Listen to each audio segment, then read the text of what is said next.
Boa tarde, pessoal. Como prometido, esse é o primeiro vídeo para a revisão de vocês para a prova de quarta-feira.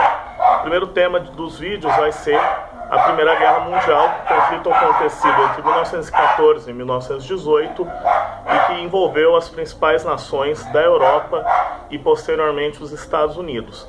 Para entender esse conflito de maneira breve, a gente pode dividir em três etapas. Primeiro, entender as causas do conflito. Segundo, entender a dinâmica que o conflito teve. E, em terceiro lugar, pensar nas consequências desse conflito na escala da geopolítica da época.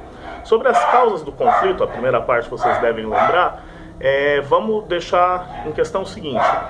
A Primeira Guerra Mundial tem a ver com o imperialismo, a disputa das nações europeias por recursos e mercados consumidores que estava acontecendo naquele momento. Então, o primeiro motivo da guerra é a disputa imperial entre as nações da contenda, entre as nações que estavam em guerra. O segundo motivo que a gente pode listar é a ascensão alemã. A Alemanha era um país jovem naquela época e estava ameaçando os interesses do Império Britânico, que era a nação mais poderosa, mas já demonstrando sinais de decadência.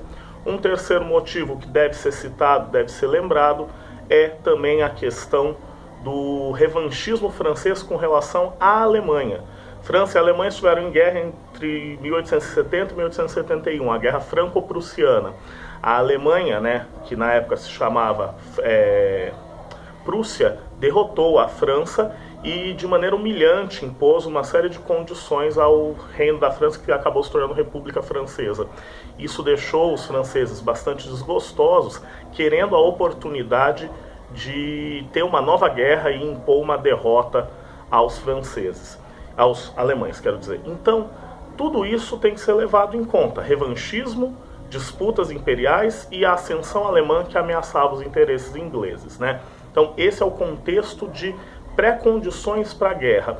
E as nações europeias envolvidas no conflito, sabendo disso, se prepararam para a guerra. Por isso que a gente fala que os anos ali anteriores a 1914, anteriores ao início da guerra, a gente pode dizer que é a paz armada, ou seja, todos sabiam que uma guerra ia acontecer, por isso se preparavam, investindo na indústria militar, investindo na indústria química para utilizar isso na guerra. E também é o momento da, lembrem-se disso, política de alianças, ou seja, as nações europeias vão fazer alianças com outras nações para poder irem para o conflito. Então, as alianças que se formam são, de um lado, a Inglaterra, a França e o Império Russo, de outro lado, a Alemanha, a Itália, que também era uma nação nova, e o Império Austro-Húngaro, uma nação, um império decadente, fraco, mas tradicional ali na Europa Central. Então isso cobre a parte das pré-condições ou dos preparativos para a guerra e as causas do conflito. Segunda etapa, vamos pensar na dinâmica da guerra. A gente pode dizer que a Primeira Guerra Mundial teve três etapas. Num primeiro momento, nos primeiros anos, é uma guerra de movimento muito rápido, todas as nações animadas, acreditando que a guerra duraria pouco e que sairiam vitoriosas. O que acaba acontecendo é que a guerra vai se arrastar a partir daí, porque um grande número de mortos veio da tecnologia avançada da época. Metralhadoras, obuses, minas terrestres, gases tóxicos e uma série de outros mecanismos foram utilizados para tornar a guerra cada vez mais mortífera. Isso inicia uma segunda fase do evento, que se arrasta por muito mais tempo, que é a chamada Guerra de Trincheiras. Cada um dos lados vai se colocar atrás de trincheiras, se defender para poder evitar um número de baixas tão grandes. Só que mesmo assim as baixas passaram de milhões e milhões de mortos de todos os lados da guerra. É nessa fase da Guerra de Trincheiras que a guerra começa a se tornar um pouco pior para a Alemanha, porque o Império Austro-Húngaro era velho, como eu já disse, decadente, não conseguia auxiliar os alemães de maneira forte, e a Itália mudou de lado. A Itália passou para o lado da Inglaterra e da França, Então esse momento é um momento de empate, ninguém conseguia se tornar mais forte. Esse impasse só vai conseguir se desfazer a partir do final de 1917, quando os Estados Unidos entram no conflito. Eles entram do lado da Inglaterra, do lado da França, porque haviam emprestado dinheiro a essas nações e acreditavam, os norte-americanos, que se a guerra não acabasse, não receberiam de volta os seus empréstimos. E também 1917 é um ano importante porque os russos saem da guerra ao início da Revolução Russa, coisa que eu vou falar no próximo vídeo.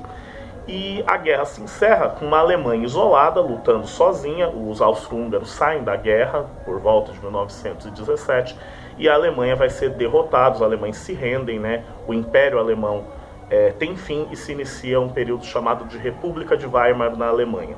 E aí a gente vai para a terceira etapa, a resolução do conflito ou as consequências diretas da Primeira Guerra Mundial. O que a gente tem como consequência? Em primeiro lugar, uma grande destruição de todos os lados que participaram da guerra. A guerra é sempre ruim, todos saem perdendo. Uma destruição que é física, né, de plantações, de indústria, e uma destruição que é humana. Milhões morreram nesse conflito. Uma segunda consequência é o que a gente tem a ascensão dos Estados Unidos da América como grande potência industrial do mundo. A Europa derrotada, os Estados Unidos, a guerra não chegou no seu território, ou seja, eles puderam desenvolver ainda mais sua indústria e ganhar cada vez mais dinheiro.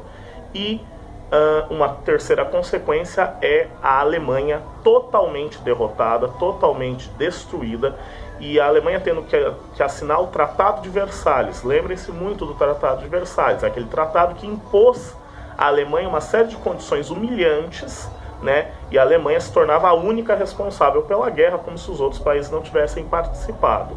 Sendo assim, é uma guerra que termina com uma Europa arrasada, Estados Unidos cada vez mais forte, a Alemanha humilhada e também podemos lembrar a Rússia num processo revolucionário que viria a destruir o Império Russo. Pessoal, até o próximo vídeo em que a gente vai falar da Revolução Russa.